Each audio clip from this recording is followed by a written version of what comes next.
আজকের এই সম্মেলন আপনারা ছিলেন সারাক্ষণই। আমরা খুব খুশি যে এমআর-এর এক্সিকিউটিভ ভাইস চেয়ার এসছেন এবং উনি আমাদের প্রস্তাবনাগুলো এবং আমাদের সভা থেকে যে প্রস্তাবনাগুলো আসলো সেটা উনি নিয়েছেন। কিছু কিছু ব্যাপারে হয়তো ইমিডিয়েটলি উনি অ্যাকশন নেবেন, অর্থাৎ ইমিডিয়েটলি এটা কার্যকরিতা নেবেন। আর কিছু ব্যাপারে আইনবিধি যেটা বলেছেন এটা সময় লাগবে অবশ্যই, কারণ এটা একেবারে সরকারের উচ্চ পর্যায় পর্যন্ত গিয়ে আবার ফাইল নিচে নামতে হবে, সময় লাগবে। আর আমি মনে করি আজকের এই সম্মেলন ফলপ্রসূ হয়েছে এই অর্থে যে আমরা সবাই মিলে একসাথে হতে পেরেছি, আমাদের মনের কথাগুলো বলতে পেরেছি এবং সব কথারই যে ফলাফল খুব সত্বর আসবে এটা তাড়াতাড়ি হবে না, কিন্তু দেখা যাবে যে আমাদের কর্মস্পৃহাটা বেড়ে যাবে। আমরা যে একত্র হতে পেরেছি এবং ঐক্যের ডাক দিয়েছে এবং সুশাসন বলেন, সংহতি বলেন, এইটা অনেক দূরে এগিয়ে যাবে এবং আশা করি যে এই সম্মেলনের মাধ্যমে আমাদের যে উদ্যোগটা বাস্তবায়ন হবে।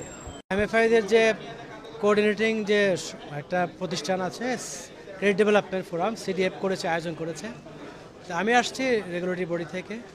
এখন বর্তমান যে অর্থনৈতিক যে একটা ডাউন টার্ন আছে না, অর্থনীতি একটু চাপের মুখে আছে। তো তার প্রেক্ষাপটে কিন্তু আমাদের যে এমএফআইগুলো আছে তারাও খুব চাপের মুখে আছে।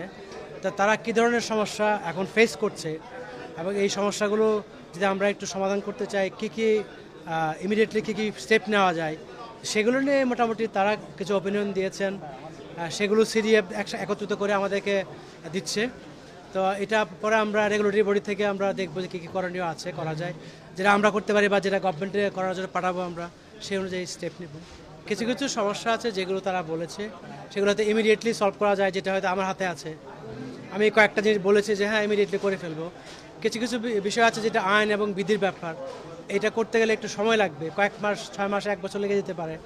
কিন্তু এখন যেহেতু সংস্কারের একটা সময় চলছে এবং এই অন্তর্বর্তী সরকার সংস্কারে গুরুত্ব দিচ্ছে, সেসব আমার ধারণা আমরা যে পরিবর্তনগুলো করতে চাচ্ছি খুব শীঘ্রই হয়তো কিছু পরিবর্তন চলে আসবে। আমরা মনে করি যে গভর্নমেন্ট থাকা অবস্থায় কিছু পরিবর্তন চলে আসবে। সিডিএফ বাংলাদেশে যত মাইক্রো ফিন্যান্স বাস্তবায়নকারী যত প্রতিষ্ঠান রয়েছে তার একটি নেটওয়ার্কিং প্রতিষ্ঠান, সরকারের সাথে অ্যাডভোকেসি, লবিং, বিভিন্ন দাবি দেওয়া নিয়ে কাজ করে, সুবিধা অসুবিধা নিয়ে কাজ করে। আর আসলে বাংলাদেশ সরকারের পক্ষে মাইক্রো ক্রেডিট রেগুলেটরি অথরিটি আসলে মূল অথরিটি। এই কারণে আমাদের ইভিসি মহোদয়কে নিয়ে আমরা সিডিএফের বিভিন্ন পর্যায়ে বিভিন্ন অঞ্চলে ওনার সাথে পরিচয়, ওনার সাথে মন খুলে কথাবার্তা বলা এবং আমাদের সমস্যাগুলো ওনার কাছে তুলে ধরা, এবং যেহেতু উনি সরকারের প্রতিনিধিত্ব করছে আমাদের সেই দাবি দেওয়াগুলো আমাদের পক্ষে আনার জন্য, কার্য উপযোগী পদক্ষেপগুলো আমাদের পক্ষে আনার জন্য এই মূলত এই উদ্দেশ্য। আর কুষ্টিয়ায় যেহেতু দিশা, এই কুষ্টিয়া মাটি মানুষের একটি প্রতিষ্ঠান।